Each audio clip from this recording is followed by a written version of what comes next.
Hi guys! Welcome back sa aking YouTube channel. So naghahanap ka ba ng phone na below 20,000 na sulit ngayong 2026? So sa video na to, papakita ko sa inyo yung Samsung device na below 20,000 na good na for camera, performance, and syempre sulit na at pang matagalan. Pero bago lahat, kung di ka pa nakasubscribe sa aking YouTube channel, palike and pa-subscribe ng aking YouTube channel para updated ka sa mga latest video na i-upload ko. At saka sa mga gusto magpa-print dyan, magpa-signage, PM nyo lang ang aking FB business page, Villamero Profit and Sign. So pakita ko sa inyo. Let's go! Marami nagtatanong kung kaya ba na below 20,000 na solid na Samsung device ngayon. So pakita ko sa inyo yung pinakadalawang sulit na Samsung device na hindi lalagpas ng 20,000. So pakita ko sa inyo. Let's go!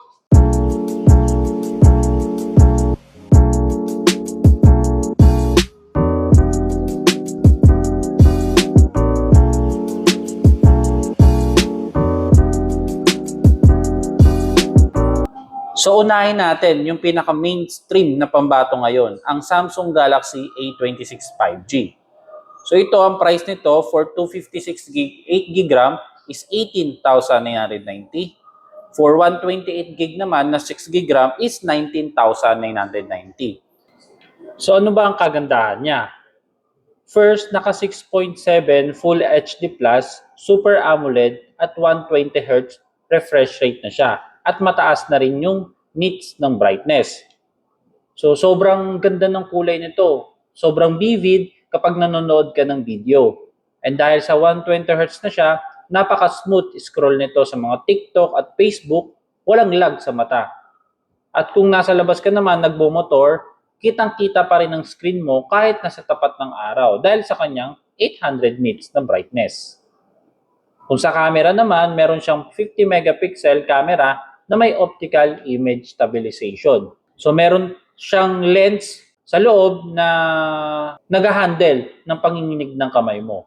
So kahit naglalakad ka habang nagre-record ng video, nagbo-vlog, is swabe at steady pa rin ang video niya. Hindi mukhang may lumilindor o hindi nakakahilo panoorin. And then IP67 water and dust resistant na rin. So sakali man, accidentally maulanan ka man, or mabitawan sa CR, hindi ka mag-worry sa phone mo kasi protected siya ng IP67. Kung namamahalan ka naman, na kung meron bang mas mura dun sa 19,000, so meron naman, huwag ka mag-alala. Andyan ang Samsung Galaxy A17 5G na price is for 256GB is 14,090. So kahit mababa ang presyo nito, ang maganda dito is naka-Super AMOLED yung pinaka-display niya at merong 5,000 mAh na battery. So kayang tumagal ng buong araw sa trabaho man or sa school. So pwede na rin to sa mga online seller, riders, or pangregalo sa magulang natin. So kung gusto lang ng mga Facebook at saka YouTube, tsaka na hindi naglalag, tsaka mataas ang memory at RAM. Pero alam nyo ba kung bakit talagang goods pa rin ang Samsung sa price na to kumpara sa ibang brand ngayong 2026? Yung kanyang software support.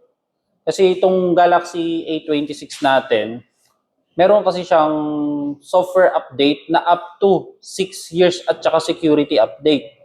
Ibig sabihin, kaya bibili mo to ngayon, updated pa rin yung phone mo hanggang 2032. Tsaka makakasabay ka talaga sa mga latest update at saka mas secure pa rin yung phone mo kahit in the next 6 years. Susulit ang investment mo dito.